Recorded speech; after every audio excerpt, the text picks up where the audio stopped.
ये अछूत यहां कैसे आ गया? अदालत कोई उसके जैसे लोगों के लिए नहीं है। इसका मौजूदगी से अदालत अपवित्र होगी।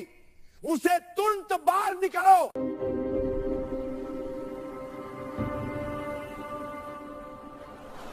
दोस्तों, आज का यह वीडियो कोई सामान्य इतिहास का पाठ नहीं है। हम जिस घटना की बात करने वाले हैं वह सिर्फ एक अदालत की घटना नहीं है, बल्कि यह उस टकराव की कहानी है जहां एक इंसान के भीतर का आत्मसम्मान सदियों पुरानी जातिवादी सोच से सीधे टकरा गया। आज हम बात कर रहे हैं उस दिन की जब डॉक्टर भीमराव अंबेडकर पहली बार अदालत पहुंचे। तो क्या हुआ? दोस्तों, यही सवाल इस वीडियो की आत्मा है। यह कहानी उस दिन की है जब बाबा साहब ने सिर्फ कानून की किताब नहीं खोली थी। उस दिन उन्होंने अदालत के भीतर बैठी मनुवादी सोच को खुली चुनौती दी थी। यह वीडियो इसलिए जरूरी है क्योंकि जब जब बराबरी की बात होती है, जब जब संविधान की बात होती है, तब तब यही सवाल उठता है कि क्या बाबा साहब का संघर्ष सिर्फ किताबों तक सीमित था, या वह जमीन पर भी उतना ही क्रूर, उतना ही अपमानजनक, उतना ही कठिन था। सोचिए दोस्तों, जिस समाज में एक बच्चा पानी पीने के लिए तरसता हो, वहां से उठकर वही बच्चा आगे चलकर कानून की भाषा बोले, यह उस समाज के लिए सबसे बड़ा अपराध था। लेकिन बाबा साहब ने बहुत जल्दी समझ लिया था कि अगर इस व्यवस्था से लड़ना है तो हथियार तलवार नहीं, शिक्षा होगी। अपमान उनके जीवन का स्थायी साथी था, लेकिन उन्होंने उसे अपनी पहचान नहीं बनने दिया। उन्होंने पढ़ाई को अपना धर्म बना लिया। हर ताना, हर अपमान, हर चोट को उन्होंने किताब के पन्नों में बदल दिया। दोस्तों, कोलंबिया में बाबा साहब ने सिर्फ डिग्रियां नहीं ली, उन्होंने वहां लोकतंत्र को देखा, बराबरी को देखा, सवाल पूछने की आजादी को देखा। उन्होंने यह समझा कि समाज कैसे चलता है, सत्ता कैसे काम करती है और कानून किसके लिए होना चाहिए। इसके बाद England, London school of economics, कानून, अर्थशास्त्र, राजनीति, हर विषय में गहराई। यही वह दौर था जब भारत में भले ही ब्रिटिश शासन था, लेकिन समाज में असली शासन मनुस्मृति का था। अंग्रेजी कानून ऊपर था, लेकिन जमीनी हकीकत में जाति कानून से भी ऊपर बैठी थी। मनुस्मृति कहती थी कि शूद्र को ज्ञान नहीं और अछूत को तो इंसान ही नहीं। ऐसे समाज में एक अछूत का वकील बनना सिर्फ पेशा चुनना नहीं था, यह व्यवस्था के मुंह पर तमाचा था। साल 1923 बाबा साहब भारत लौटते हैं और फैसला करते हैं बॉम्बे हाईकोर्ट में वकालत। दोस्तों, यह कोई आसान फैसला नहीं था। बॉम्बे की अदालतें उस समय ऊंची जातियों का गढ़ थीं। वहां कानून के साथ साथ जाति भी बोलती थी। वहां बहस सिर्फ दलीलों से नहीं, वंश और वर्ण से भी जीती जाती थी। और ऐसे माहौल में जब पहली बार एक अछूत वकील काले कोट में कानून की किताबें हाथ में लिए अदालत पहुंचा, तो व्यवस्था का कांपना तय था। अब आइए उस दिन पर, 6 जून 1924, बॉम्बे हाई कोर्ट। बाबा साहब एक केस लेकर अदालत पहुंचे। उनका मुवक्किल था महार समुदाय का एक गरीब व्यक्ति। मामला जमीन के विवाद का था। साधारण केस था, लेकिन अदालत के लिए यह साधारण नहीं था, क्योंकि वकील साधारण नहीं था। जज अपनी कुर्सी पर बैठे, वकील अपनी अपनी जगह। अदालत की औपचारिकताएं पूरी हुई और तभी बाबा साहब खड़े हुए, अपना परिचय दिया, डॉक्टर भीमराव अंबेडकर, बार एट लॉ। बस दोस्तों, इतना कहना था। पूरा कोर्टरूम जैसे सन्न रह गया।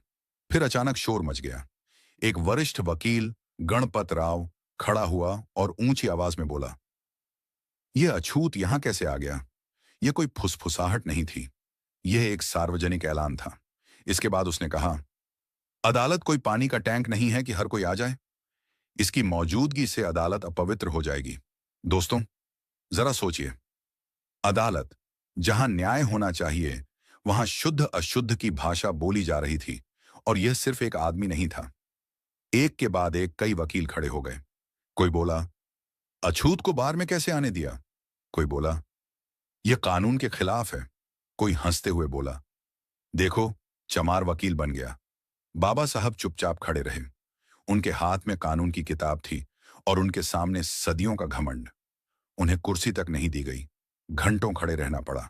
किसी ने उनके पास थूक दिया, किसी ने कहा, इनकी किताबें भी अपवित्र हैं। दोस्तों, यह सिर्फ अपमान नहीं था, यह एक चेतावनी थी। संदेश साफ था, अपनी जगह भूल गए हो। यह वही समाज था जो मानता था कि अछूत का काम झाड़ू उठाना है, सवाल पूछना नहीं। ये वही मनुवादी सोच थी जो डर गई थी। डर इसलिए क्योंकि अगर अंबेडकर टिक गए, अगर अंबेडकर जीत गए, तो बराबरी आ जाएगी, और बराबरी उनके लिए सबसे बड़ा खतरा थी। यहीं से बाबा साहब समझ गए कि यह लड़ाई सिर्फ अदालत की नहीं है, यह लड़ाई पूरे सिस्टम की है। दोस्तों, अब जरा उस पल को समझिए जब अदालत में हुआ अपमान सिर्फ एक दिन की घटना नहीं रहा। उस दिन बॉम्बे हाई कोर्ट में जो कुछ हुआ, वह बाबा साहब के मन में एक गहरी लकीर खींच गया। वह समझ गए कि यह समाज सिर्फ उनकी काबिलियत से नहीं डर रहा, बल्कि उनकी मौजूदगी से डर रहा है। यह डर इस बात का था कि अगर एक अछूत कानून की भाषा बोलने लगा, तो सदियों से चला आ रहा पूरा ढांचा हिल जाएगा। इसलिए विरोध व्यक्तिगत नहीं था, विरोध वैचारिक था, और यह विरोध पूरी व्यवस्था का था। अदालत में केस खारिज हुआ बिना सुने। यह कोई कानूनी फैसला नहीं था, यह सामाजिक फैसला था।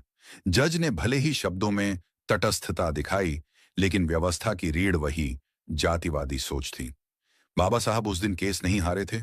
उस दिन उन्हें यह साफ दिखाई दे गया था कि न्याय की कुर्सी तक पहुंचने के लिए सिर्फ डिग्रियां काफी नहीं होंगी। यहां समाज की आत्मा को बदलना पड़ेगा। अदालत से बाहर निकलते समय बहुत से लोग यह उम्मीद कर रहे थे कि शायद अब अंबेडकर टूट जाएंगे, शायद अब वह भी समझ लेंगे कि यह जगह उनके लिए नहीं है। लेकिन बाबा साहब उन लोगों में से नहीं थे जो अपमान से डरकर पीछे हट जाएं। उनके भीतर अपमान एक आग बन चुका था, लेकिन यह आग जलाने के लिए नहीं थी, यह आग रास्ता रोशन करने के लिए थी। दोस्तों, यही वह मोड़ था जहां बाबा साहब ने तय कर लिया कि लड़ाई सिर्फ केस दर केस नहीं लड़ी जाएगी। अगर कानून के दरवाजे जाति के नाम पर बंद किए जा रहे हैं, तो समाज को ही कटघरे में खड़ा करना होगा। इसी सोच से जन्म हुआ बहिष्कृत हितकारिणी सभा का।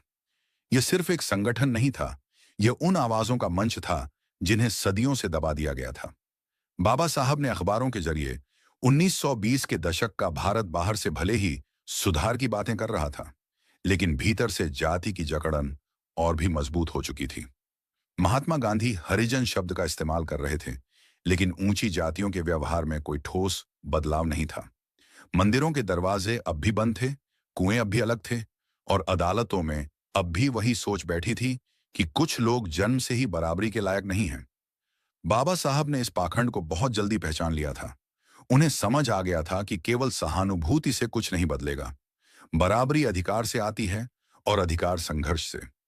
यही कारण है कि अदालत में हुए अपमान के कुछ ही वर्षों बाद उन्होंने महाड़ सत्याग्रह का नेतृत्व किया।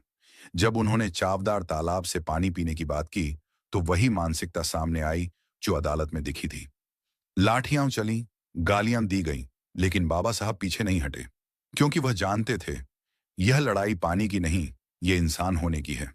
दोस्तों, अदालत में जो विरोध हुआ था वह बाद में और भी खुलकर सामने आया। एक बार जब चीफ जस्टिस के सामने बहस चल रही थी, तो एक वकील ने खड़े होकर साफ कहा कि अगर अंबेडकर ने बहस की तो पूरा बार बहिष्कार करेगा। यह धमकी सिर्फ बाबा साहब को नहीं थी, यह न्याय व्यवस्था को दी गई धमकी थी। और हैरानी की बात यह है कि उस धमकी पर तालियां बजीं। यह दिखाता है कि समस्या कुछ लोगों की नहीं थी, समस्या सामूहिक सोच की थी। बाबा साहब ने उस समय जो जवाब दिया, वह सिर्फ एक वकील का जवाब नहीं था, वह एक दार्शनिक का जवाब था। उन्होंने कहा, मैं यहां जाति लड़ने नहीं आया, मैं यहां कानून की बात करने आया हूं। लेकिन सामने से जवाब आया, तुम्हारी जाति ही तुम्हारा कानून है। दोस्तों, यह वाक्य समझ लीजिए, यही वह सोच थी जिसके खिलाफ आगे चलकर पूरा संविधान लिखा गया।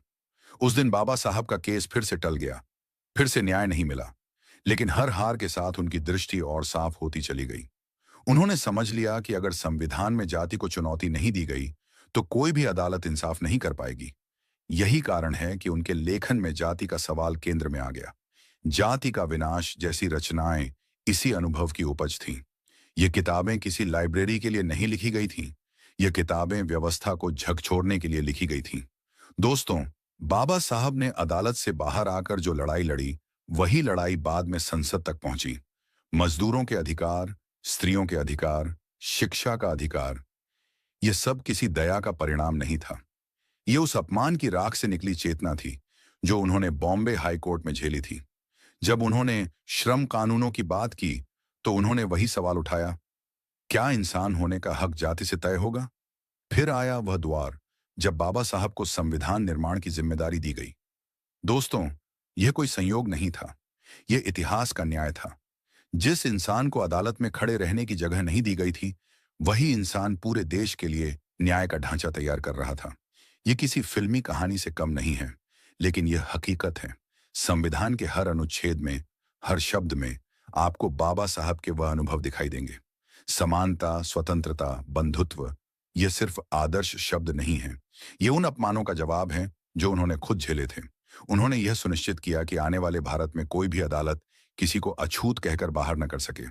दोस्तों, आज जब हम यह कहानी सुनते हैं, तो इसे सिर्फ अतीत समझकर मत छोड़िए। आज भी जातिवाद नए नए रूपों में जिंदा है। कभी मेरिट के नाम पर, कभी संस्कृति के नाम पर, कभी परंपरा के नाम पर। फर्क सिर्फ इतना है कि भाषा बदल गई है, सोच नहीं बदली। बाबा साहब हमें यही सिखाते हैं कि जब जब बराबरी की बात होगी, विरोध होगा। लेकिन उस विरोध से डरकर चुप हो जाना, वही सबसे बड़ी हार होती है।